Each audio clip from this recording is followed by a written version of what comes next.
I will defeat the Powerpuff Girls, or my name isn't Mojo Projo.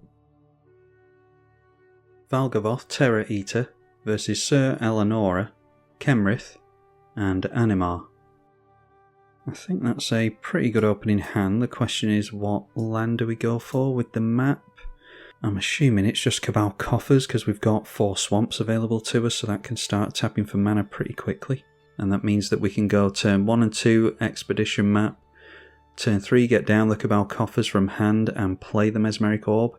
Although, do we want Mesmeric Orb down without our commander? Do we really care about that? Carpet of Flowers against a couple of blue players is, yeah, you can always count on having at least one blue player at the table usually. Authority of the Consuls, another turn 1 play, and yeah, I'm assuming that this is, well, we can't assume it's a life gain deck. This is just a generic good card in white. Brainstorm on turn 2, so we'll assume that he just drew into that. Oh wow, and hasn't managed to get into another land, so discards a Chain of Vapor and has 7 cards in hand and knows of the top 2 cards on his library, so I mean, I'm just assuming that he's going to play it out until turn 4 and hope that there's a land there. Anyway, we draw into the One Rings, so I'll just go, I won't go Expedition map now because someone might go for a wheel. Cultivate for the Animar deck, and thanks to the Carpet of Flowers seeing an island, they are able to go for that on turn 2. Sky Knight Squire cares about plus counters, gains flying if it has multiple plus counters on it, so maybe a plus counter deck, I don't know.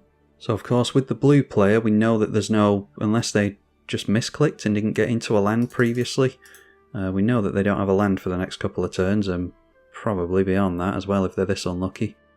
But probably we're just hopeful with Brainstorm and an island in their opening hand, but keeping a 1-lander is always risky. So we will grab the Cabal Coffers, that goes into hand with the map. Now then, do we want, we'll see what we draw into first, but do we want the Mesmeric Orb in play this early? Because we're not necessarily that bothered about actually, yeah, and that player scoops, it's, yeah, was always a risky keep, a 1-lander. Yeah, I don't think we're that bothered about ramping people straight away, but we do want to curve out nowadays in Commander. Never used to really matter, but kind of does now because the games are so quick, at least on Magic Online. So we'll get that out and see how long it survives. Now, Magic Online doesn't keep the graveyards open for us at all times, so apologies if you don't know what's going into the graveyards here, but I'll do my best to cover it. That is a Rixmathes and a Sylvan Library, along with a basic. Carpet of Flowers is now hurting the Animar player, or at least not doing what it should be with a mono blue player at the table, because that player took his island with him, so not generating the additional mana. At least got that turn 2 Cultivate though. But at least not struggling on mana. There is a Sol Ring and in for the Animar on turn 3. And so far the mono white player mills a Nykthos and a Sword of the Animist. I'm wondering if this is a mono white deck. We're just seeing plains so far. And maybe just using this as a, yeah, you can maybe get a an infinite with the life gain.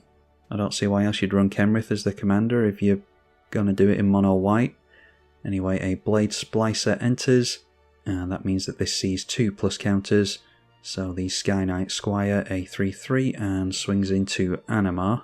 So now the question is, do we want the One Ring in play or not? Once again, we will see what we draw into. We do mill to the Mesmeric Orb as well. So there goes a combo in Aetherflux Reservoir. The Wayfarer's Bauble as well. We seem to be getting into plenty of lands anyway. Oh, and there's a Mana Vault, okay. So we drop the Swamp immediately. Then Cabal Coffers taps for 3 mana, 4, go down back to 3, then back up to 6 with Mana Vault, and our commander costs 9, so we can hold off on the Vault for now, I think, and surprise our opponents with it. We'll get protection from everything for a turn cycle, so it doesn't matter how big this thing gets for now. I might as well draw a card straight away to it. Okay, a Murderous Rider to help protect us. I think this has pro-black, doesn't it? Yes, pro-black and white, so Animar is going to be a threat against both of us, seemingly. Especially if they start getting combos left, right and centre and piling massive amounts of plus counters on the Animar. A Worm Coil Engine milled, a land, Llanowar Elves, the Pathbreaker Ibex, so he's got dorks that he wants to overrun with. Obviously wants to see lots and lots of creatures being played into the Animar, has 6 cards in hand at the moment. A Rampant Growth, going to fix the colours, so he's going slower than a lot of Animar decks can go, thankfully. Should give us time to pile some damage in over there. I'm thinking we might be going for a demon next turn with the Promise of Power over here. A Spell Skite changes the target of a spell or ability. We can't really target the Animar anyway. So continuing to mill over here, there is a Siege Veteran and a Lyra Dawnbringer. Does manage to make a 4th land by turn 4 and has 4 cards in hand. Goes down to 3 with a Teleportation Circle, which can of course flicker the Blade Splicer. So flickering the Blade Splicer gets another 3/3 First Striker, and this now a 5/5 flyer. Now then, let's see, we lose our first life to the One Ring, and we need to be getting into our commander as soon as we can really, so that we can make use of this Mesmeric Orb. Yeah, losing out on some good cards there unfortunately. Demonic Tutor, Cabal Ritual, Myriad Landscape, Necromancy and Dark Deal. Lose a life to the One Ring. And then draw for the turn is a Defile. So that could be good for the Blade Splicer if he's going to keep flickering it. I think we just want a Demon in the way so that we can't be attacked as easily. Draw before we cast that. Shouldn't have floated that mana actually, but it's not relevant anyway. The Swiftfoot Boots and a land, so yeah, make a Demon. And this way we can hold up the Defile as well, only dealing -4/-4 at the moment. Of course it comes in tap, so we can't block with it, but that is a 7/7 at least. So we'll hold up Defile and hope that we can do something of some relevance with that. There's a lot of damage for us to take from the white player next turn. Defense of the Heart, I'm happy to see the back of Thought Vessel, a Lotus Cobra, and a Colonian Hydra. Good to not double the plus counters on Animar as well. Okay, a Beast Whisperer. When they start playing a bunch of colourless spells into that, we might have to target it with some removal and get that blown up. We'll see what they cast into the Beast Whisperer. This is cast trigger and not entry. Yeah, so they might get a free trigger off that from us, but we'll see what they do. I mean, they can always go Spell Skite anyway, but we need to force the issue with that anyway. Alright, Forgotten Ancient as well. That's lots of plus counters on the Animar, so I think we're just waiting here, and we'll try to use the Defile on one of their creatures, but it's likely just gonna get eaten by the Spell Skite. I'm just hoping this white player sees the threat and turns in over there instead of us. In fact, I'll do the Defile onto the Spell Skite so that they've got fewer blockers and maybe do want to go in over there. Might just want to hold back First Strikers as blockers. They do make very good blockers, of course, so I'll try and get rid of this and I'll force them to use some mana or life. That might be telling as to what they've got in hand as well, if they want to hold up double. Oh, okay, or not. So, deciding to scoop. Excellent. Well, I didn't use the Defile at least. Kenrith the Returned King into play for the first time, and we know where our opponent's heading now, don't we? See if we can make this a half interesting 1v1. So with the Blade Splicer, we don't want them to get a decent flicker, or any flicker at all, because it'll affect this, so we'll wait for them to target with the Teleportation Circle. We'll just take the additional 1 damage here.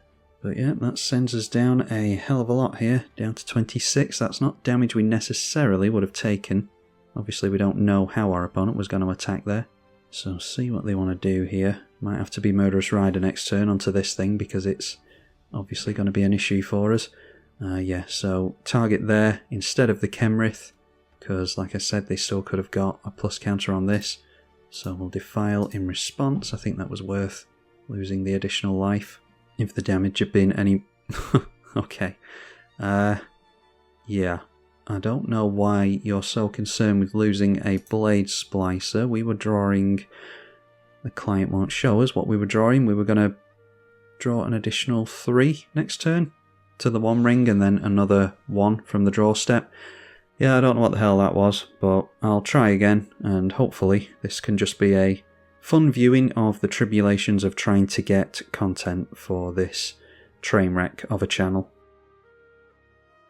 Valgavoth Terror Eater versus Sir Eleonora Intet and Marnius Calgar. Now I think this is the same mono blue player that just scooped on us thanks to keeping a one-lander. I'm giving players like that the chance to learn from their mistakes because they might be newer players. The other two players I just played against have been banned, so we won't be seeing them again. We will keep this because it's probably not worth a keep actually, but so yeah, mulligan. Okay, that's not incredible either, but we can hopefully buy ourselves time with a Toxic Deluge, maybe Geode Golem turn 4, swing in on turn 5 to cheat our commander down, and then it's a turn 5 Bolas's Citadel as well, so we'll try this. Another land for us, not seeing anything from our opponents. We've got a turn 1 island from this player, so it'd be funny if we saw another brainstorm over there, but we will just pass through the turn cycle again. Could have held up the Withering Torment, but I just don't think we're going to be playing that here, and I'm trying to maximise the number of turns we go without playing the Ancient Tomb, or at least without tapping the Ancient Tomb. Fairy Mastermind, I think, is going to be worth a Defile, because this is a very sneaky one that does draw a lot of cards over the course of a game. Doesn't often eat removal for it. Intech not casting anything either. It's going to be one of those games if we are all holding up our interaction against each other.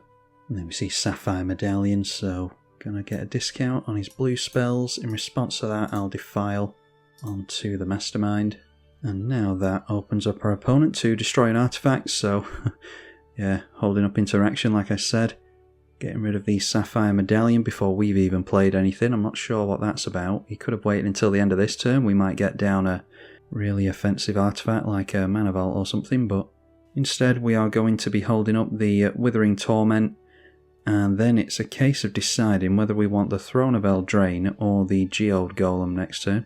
Summit Growth Chamber for the Teamer player has decided to float mana beforehand, and using that mana to cast Thrill of Possibility, so discard 1, draw 2, they have got rid of the Faithless Looting, which they can cast from the graveyard.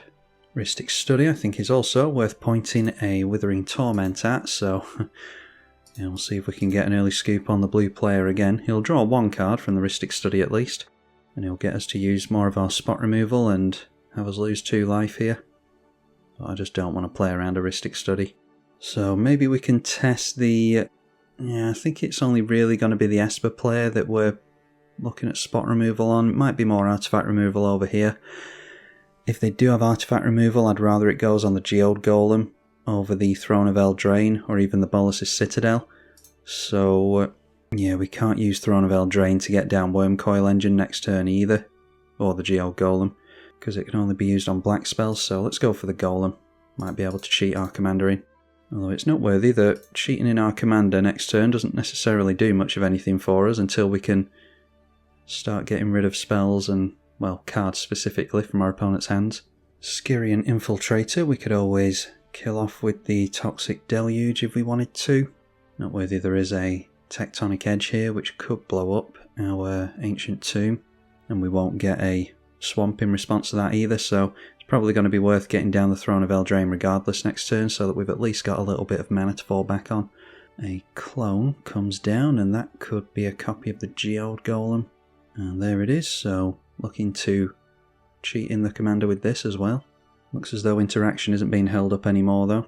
We can cheat our way past any kind of counter magic with this as well, which is why I decided to include it. Don't put this in many decks, but sometimes it can be handy to get past counter magic with something like that. A Verity Circle. Whenever a creature an opponent controls becomes tapped, if it isn't declared as an attacker, you can draw. Alright, and there's a Vamp Tutor. So before we do anything, let's look for attacking him with Geode Golem. I'm not going to pick on the blue player anymore. I'm going to go into the Esper player instead. This does have Trample, so we could go in anyway. No point giving up on a 5-3, and I don't think they're going to block with this anyway. Although they could trade against each other. Might have been worth offering up the trade, and so they can't cheat in the Intet. But there is the trigger on Geode Golem. So we cast our commander for no mana and get that into play. And I think before we lose our Ancient Tomb, it would be worthwhile going for the Throne of Eldraine. We could always go for Vamp Tutor on Tukabal Coffers or something. We'll see what our opponents do first. But we could go for Toxic Deluge here, not much point in doing that really, although it would be fun to grab a clone from our opponent. but we could still go Toxic Deluge and kill off the commander if we wanted to, so we'll leave it, hold up the Vamp Tutor. Our opponent is going to have to tap down 2 lands and lose out on one himself in order to make use of the Tech Edge, so might not see an activation here. Might hold on to that for a few turns. Yeah, deciding instead to cast a spell that is Baron Bertram. Whenever one or more tokens you control enters, create a Vampire Rogue. Geode Golem turns into the left to try and maximise the chances of being able to get through. I think it's safe to assume that he's going to get through here. So we see our second Geode Golem trigger, and down comes the second Flying Commander. 2 of the most expensive commanders coming into play first. Just playing a land and passing, so he's got 3, 4, 5 mana held up, 6 cards in hand. We know that spot removal isn't going to work on the Valgavoth because he doesn't have enough, in fact no one has enough permanents to sacrifice into the ward. 4 blue mana being held up by the mono blue player, seems as though we might just pass through the turn. So what do we go for? Is it just more mana at this point? We'll play the Vampiric Tutor. Next turn we've got 4, 5, 6, 7, 8, 9 mana. Priority being held by the team of player, not going to allow us to tutor by the looks of it. And then deciding to untap. So that might be a bluff, it might be genuine. Maybe they just want to counter the thing we tutor for instead. Which might mean we go Cabal Coffers here. Can't counter a land. Alright, there we go. So getting a counter spell out of an opponent's hand. What do we do? We can't steal counter spells in our opponent's turn with Valgavoth because we can only do that during our turn. Make use of our opponent's stuff. Might just have to be the Toxic Deluge, I think. Can try and encourage some more counter spells. See what we draw here. Okay, Jet Medallion. That means Jet Medallion, then it's 2 mana for a Deluge, and then we've got 1 plus 4 is 5 mana for the Bolas's Citadel. I think that's actually going to be worth it. So let's go Jet Medallion first. We do have the counterspell available to us now if we do want to definitely land the Deluge. Although it's probably worth waiting until our next main phase so that we can maximise, because this is only on black spells that we can cast the mana, which doesn't help us with counterspell. I don't think we'll be able to do it with that, even though we can spend mana of any colour. I suppose that's a layering issue that I'm not sure how that works here. And I do want to swing in over here, really. I don't think they're going to block with the commander. If we can get them to block with the commander, it's actually not the end of the world anyway. Unless they're going to buff it up. But then we can counter anyway, so yeah, let's just risk going down the middle. And I'll take the Geode Golem into the right, because I'm hoping that we're not too worried about swingbacks here. Alright, and they're doing something in response. Okay, Krosan Grip, and it's split second, so there's nothing we can do about that. That's unfortunate, but they are trying to punish us. It does give us a Krosan Grip, so he's going to have to be careful. But that just invites a Toxic Deluge for us, really. And yeah, we see our opponent has disconnected there, so I think this blue player is definitely eating a ban, seeing as how he seems to be a serial quitter. Does take the counterspell with him, which is annoying, but yeah, we wouldn't have made use of it this turn anyway, I don't think. Alright, and has indeed decided to scoop it up on us, so does eat a ban after all.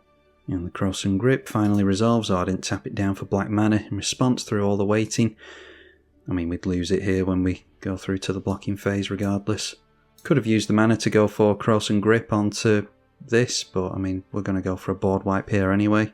But it might have been worth doing in case the Toxic Deluge doesn't land.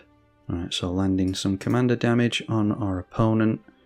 Toxic Deluge, and I don't think anyone's going to buff any, so we'll risk just going for 6 and hope that the commander doesn't get buffed. We are up to 41 above our starting life total, so we can put some mana into the Toxic Deluge. Do lose out on our own Meteor Golem, or Geode Golem, but hopefully that won't be of any relevance. In worst case scenario, we're getting another counter spell away from the Intet. Alright, that does land.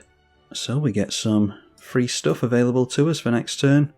Got the Infiltrator, the Baron that we can cast, Clone is good to get, and the Krosan Grip is also. Might be after. Okay, and another scoop there. This is just going to have to be the video, I'm afraid. I do apologise, but, well, what can I say? That hasn't been said a million times on this channel already.